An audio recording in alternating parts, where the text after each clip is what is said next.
Bonjour à toutes et bonjour à tous, bienvenue sur la chaîne Découvrir, Investir et S'enrichir. Vous êtes sur la playlist Bourse, mon portefeuille CTO de chez XTB. Donc là, comme vous pouvez le voir actuellement sur le graphique, on est sur mon deuxième compte. Donc un compte qui est plus dédié à faire du swing trading, ou en tout cas des investissements sur une courte durée. Plus courte en tout cas que sur mon portefeuille long terme évidemment. Et donc là on est sur l'actif Bitcoin. Donc on a le Bitcoin qui a fait son plus haut historique hier soir. Donc là que je suis actuellement investi dessus, comme vous pouvez le voir. Alors une toute petite somme, hein, c'est 46 euros je crois, un truc comme ça, donc c'est vraiment minime. La performance pour le moment je suis à plus 9,65%. Et ça fait un gain de 4,63€, donc vous allez me dire c'est vraiment infime. Mais bon, c'est juste comme ça, c'est histoire de faire des petits allers-retours. Ce qui m'intéresse ici, c'est qu'on voit que tout est dans le rouge, hein. On a une belle map sur les cryptos, alors même si je sais que c'est pas le sujet de la vidéo, on va y venir tout de suite, mais je vous montre vite fait quand même ce qui se passe sur la crypto, c'est intéressant. On voit que là tout a chuté et on a Solana, seul actif en crypto qui surperforme actuellement. Et ça tombe bien puisque hier, après la chute, j'en ai rentré du Solana. Donc là je suis content que ça reparte. Donc là c'est plutôt pas mal en ce moment au niveau de la crypto.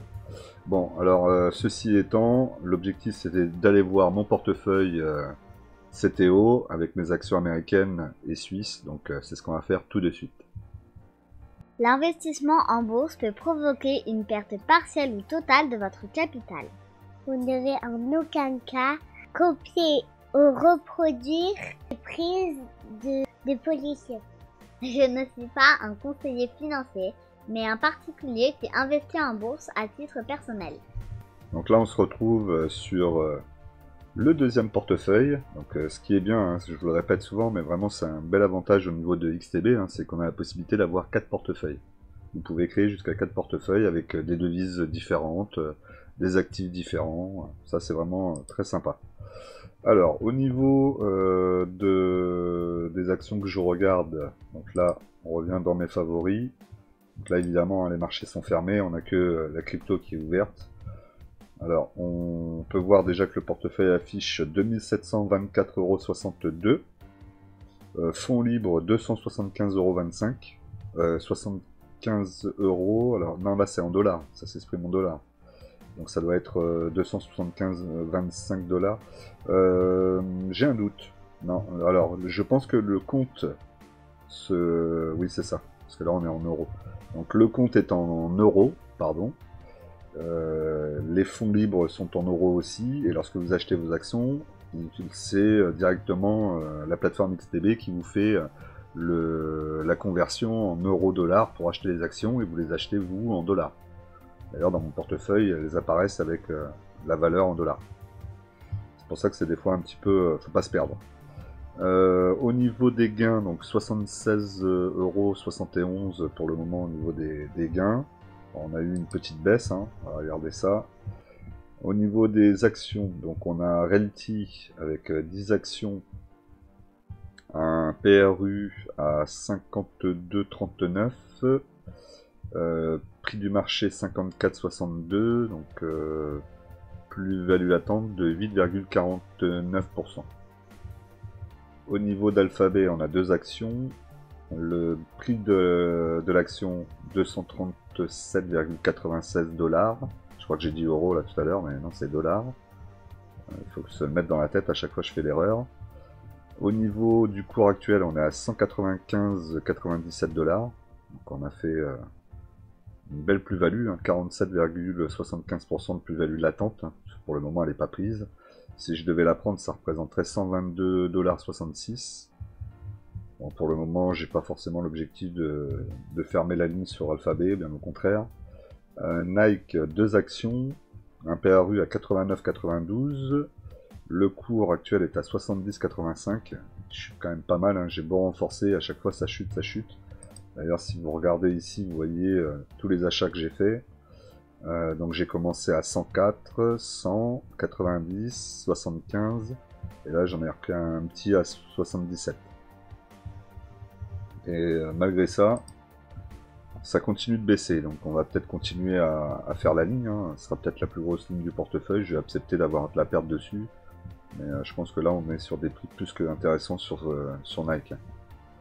Au niveau, d'ailleurs, dites-moi dans les commentaires ce que vous en pensez. N'oubliez pas aussi que si vous êtes débutant en bourse, vous pouvez télécharger dans la description mon e-book. Donc n'hésitez pas à aller le télécharger, c'est gratuit.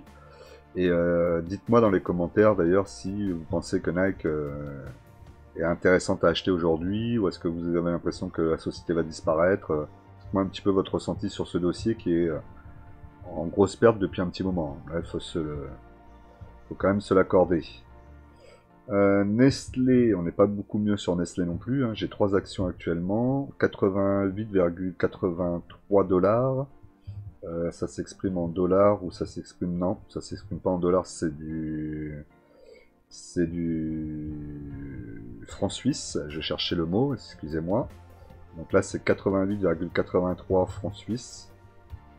Le cours est actuellement à 74,26 francs suisses, ce qui fait que je suis à moins 16,92%, en moins-value latente. Donc là, ces deux lignes-là, j'ai bien envie de continuer à les renforcer. Donc dites-moi un petit peu dans les commentaires ce que vous en pensez. Disney, 2 actions, 108,36. Actuellement, le cours est à 106,99. Prix d'ouverture, ouais, je crois que c'est ça. Prix du marché. Par contre, là, ce qui est bizarre, c'est que je suis en positif, plus 1,85%. Alors qu'on voit que le cours est plus bas que mon PRU, a priori. Donc là, c'est assez surprenant. Bon, il y a peut-être un petit bug. Au niveau de Canadian National Railway, donc les trains au Canada, j'ai 2 actions. Valeur de l'action 121,39 $, actuellement à 101,53 $, donc moins-value latente de 13,79%. Celle-là aussi, peut-être qu'il faudrait que je renforce. De toute façon, je prends dans le portefeuille, je renforce les valeurs au plus bas. Pour le moment, je suis en train de me prendre un petit peu de liquidité, hein, vous voyez, 275,25 €. Je vais peut-être attendre encore un mois, histoire d'avoir 300 et quelques, et puis je vais peut-être soit renforcer, soit rentrer Amazon qui m'intéresse bien aussi, si jamais il y a une baisse. On va voir. Après on a l'élection de Donald Trump qui est lundi, donc demain. Donc ça pourrait aussi booster un peu les marchés américains ou les baisser, je sais pas, c'est tellement surprenant. Bon bref, on continue. Digital Realty, donc une action avec un PRU à 137,85, le cours est actuellement à 177,87. Plus-value latente de 33,64%. Donc belle plus-value aussi là. Hein. On va peut-être dû en prendre un peu plus. Johnson & Johnson, une action, PRU à 156,48 $. Le cours du marché est à 146,96. Donc là, je devrais être aussi en plus-value. Non, moins-value, pardon, et c'est bien ça. Donc moins 3,11%. Je commence à avoir des erreurs partout maintenant. American Water, une action, le PRU à 119,75, le cours est actuellement à 126,37, plus-value latente de 10,36%. Et pour terminer, Coca-Cola, 2 actions, le PRU à 58,90, le cours est actuellement à 62,75, plus-value latente de 12,78%. C'est correct, il faut que je... Dites-moi dans les commentaires, est-ce que ça serait judicieux d'aller rechercher une nouvelle action ou est-ce qu'il vaudrait mieux plutôt rester sur les actions que j'ai déjà et renforcer évidemment. Bon, voilà un peu ce qui en été donc du portefeuille CTO de chez XTB. Dites-moi dans les commentaires ce que vous pensez du portefeuille actuel, ce que je devrais faire, est-ce que je devrais renforcer ou plutôt racheter de nouvelles actions. Ça m'intéresse d'avoir votre avis. On n'oublie pas de liker, de s'abonner. Je vous laisse le lien aussi de XTB dans la description si vous êtes intéressé pour aller sur cette plateforme que je trouve quand même assez solide.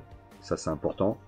Et comme d'habitude, on n'oublie pas qu'en investissement, les impatients payent pour les patients. Et nous on se retrouve la semaine prochaine pour de nouvelles vidéos.